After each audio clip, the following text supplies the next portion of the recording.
नमस्कार मंडळी, स्वागत आहे तुम्हा सर्वांचं पुन्हा एका छानशा व्हिडिओमध्ये। आता या मेदूवड्यांचा आवाज तर तुम्ही ऐकलाच असेल आणि मला काही सांगण्याची गरजच नाही। उपवासात आपण वेगवेगळे पदार्थ तर बनवतोच, खिचडी किंवा बटाट्याचा चिवडा किंवा अगदी साबुदाणा वडा असे तेच पदार्थ खाऊन तुम्हाला कंटाळा येत असेल तर तुम्ही हे उपवासाचे कुरकुरीत मेदूवडे नक्कीच ट्राय करून पहा। उपवासाला खायला चालणाऱ्या बेसिक साहित्यापासूनच मी हे कुरकुरीत मेदूवडे तयार केलेले आहेत। खायलाही चविष्ट आहे आणि करायला देखील झटपट आहेत आणि शिवाय पचायला देखील खूपच हलके असे आहेत। तर चला यांची सोपी अशी रेसिपी पाहून घेऊयात। तर सर्वात अगोदर इथे मी मिक्सरच्या भांड्यामध्ये अर्धी वाटी इथे भगर घेतलेली आहे।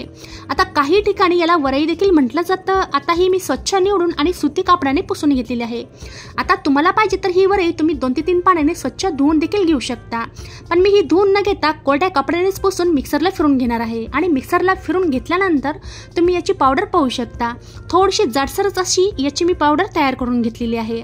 आता अशाच पद्धतीची आपल्याला ही पावडर तयार करून घ्यायची आहे। आता इथे तुम्ही साहित्याचं प्रमाण कमी जास्त देखील करू शकता, म्हणजे तुम्हाला जर भगर जास्त घ्यायची असेल तर त्याच्या प्रमाणात साहित्याचं प्रमाण वाढवायचं आहे। आता जे काही साहित्य घ्यायचं आहे त्याच्यासाठी एखादी वाटी किंवा भांडं सेट करायचं आहे आणि त्यानेच हे सर्व साहित्य मोजून घ्यायचं आहे। आता ज्या वाटीने मी भगर घेतलेली होती सारख्याच वाटीने इथे अर्धी वाटी मी आंबट घरचं फ्रेश असं दही घेतलेलं आहे आणि पुन्हा सारख्याच वाटीने अर्धी वाटी पाणी यामध्ये टाकून मी हे पुन्हा मिक्सरला फिरून घेतलेलं आहे। मिक्सर चालू बंद करत हे मिश्रण मिक्सरला फिरवल्यानंतर तुम्ही याची स्मूथ कन्सिस्टन्सी पाहू शकता। तर अशाच प्रकारचं आपल्याला हे मिश्रण तयार करून घ्यायचं आहे आणि यामध्ये जास्त पाण्याचा देखील वापर करायचा नाही। तर अर्धी वाटी भगरसाठी मी अर्धी वाटी दही आणि अर्धीच वाटी पाण्याचा वापर केलेला आहे। याच्यापेक्षा जास्त पाण्याचा आणि जास्त दह्याचा देखील इथे वापर करायचा नाही।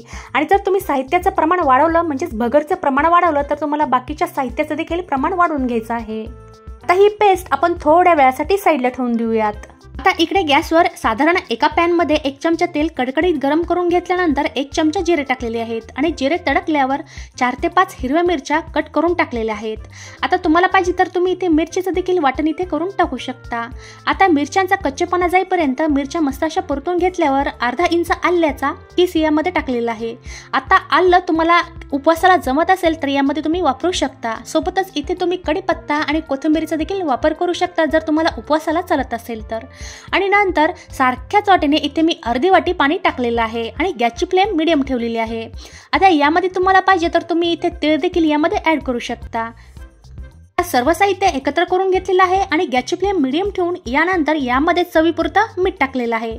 आता मीठ देखील यामध्ये व्यवस्थित मिक्स करून घ्यायचं। हा मेदू वडा बनवायला जास्त काही वेळ लागत नाही आणि अगदी उपवासाच्या साहित्यामध्ये आणि शिवाय कमीत कमी साहित्यामध्ये आपण हा कुरकुरीत मेदू वडा बनवू शकतो। आणि पाणी हलकसं गरम झाल्यानंतर एक मोठ्या आकाराचा बटाटा मी किसून यामध्ये टाकलेला आहे।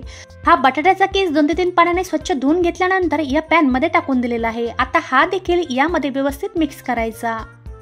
यामध्ये आपण बटाटे वापरलेले आहेत। या बटाट्यामुळे आपले मेदूवडे खूपच कुरकुरीत आणि चविष्ट बनायला मदत होते।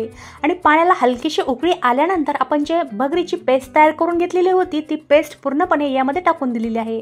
आणि या स्टेजला काय करायचं आहे, गॅसची फ्लेम एकदम कमी ठेवायची आहे आणि चमच्याने सतत हे मिश्रण ढवळत राहायचं आहे। जोपर्यंत हे पूर्ण घट्ट होत नाही तोपर्यंत चमच्याने सतत हलवत राहायचं, कारण की यामध्ये गुठळ्या होऊ शकतात। चमच्याच्या सहाय्याने याच्या गुठळ्या मोडत हे मिश्रण तयार करून घ्यायचं आहे। तर तुम्ही पाहू शकता 1 ते 2 सेकंदामध्येच हे हलकसं घट्ट झालेलं आहे। आता हे पूर्ण वाफवून घ्यायचं आहे मीडियम आचेवर आणि मीडियम आचेवर मस्तपैकी याचा घट्ट गोळा बनल्यानंतर साधारण 2 ते 3 मिनिटांसाठी हे मिश्रण झाकून ठेवून द्यायचं आहे आणि पुन्हा साधारण 2 मिनिटांनी याच्यावरचं झाकण काढून घ्यायचं। तर पहा, मेदू वड्यासाठीचं आपलं इथे मिश्रण तयार झालेलं आहे आणि याने पूर्णतः पॅनला सोडलेलं आहे। आता हे मिश्रण आपण एका प्लेटमध्ये गरम असतानाच काढून घेऊया। तर ज्या प्लेटमध्ये काढायचं आहे त्या प्लेटला अगोदरच थोडंसं मी तेल लावून घेतलेलं आहे, जेणेकरून हे या प्लेटला चिकटणार नाही।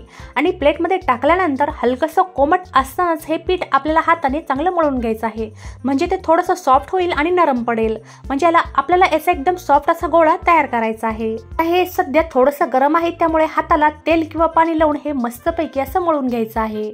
तर 1-2 मिनिटांसाठी हे मिश्रण मी मस्तपैकी मळून घेतल्यानंतर तुम्ही पाहू शकता एकदम हलकासा सॉफ्ट असा गोळा याचा मी मळून घेतलेला आहे। आता याचे आपल्याला लगेचच मेदूवडे तयार करून घ्यायचे आहेत। आता मेदूवडे बनवण्यासाठी सारख्याच आकाराचे गोळे तोडून सारख्याच आकाराचे मेदूवडे तयार करायचे आहेत।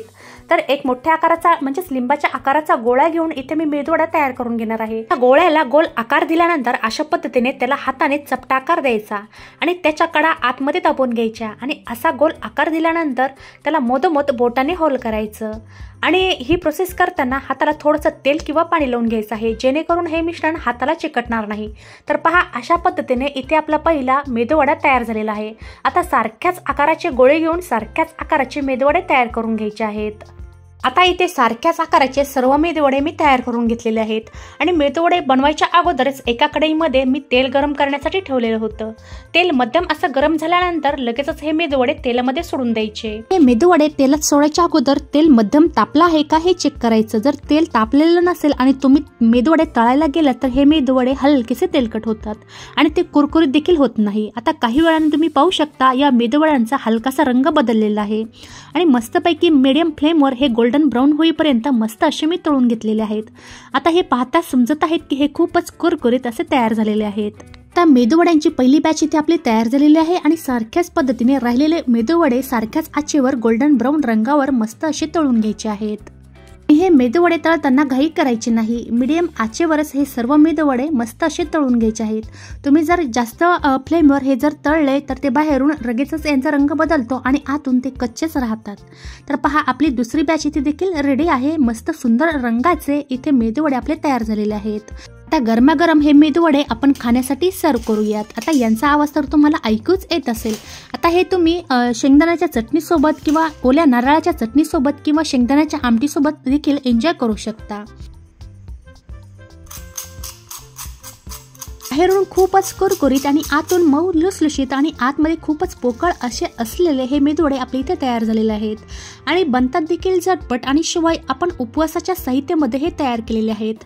पचायलाही हलके आहेत आणि खायला देखील चविष्ट। तर उपवासाला नेहमी काय बनवायचं हा प्रश्न तुम्हाला देखील पडत असेल तर अशा पद्धतीने हे कुरकुरीत मेदूवडे तुम्ही देखील नक्की बनवून पहा, तुम्हाला नक्कीच आवडतील। तर आजचा हा व्हिडिओ तुम्हाला आवडला असेल तर व्हिडिओला लाईक आणि जास्तीत जास्त शेअर करा। सोबतच तुम्ही माझ्या चॅनलवर नवीन असताल तर सबस्क्राईब करायला विसरू नका।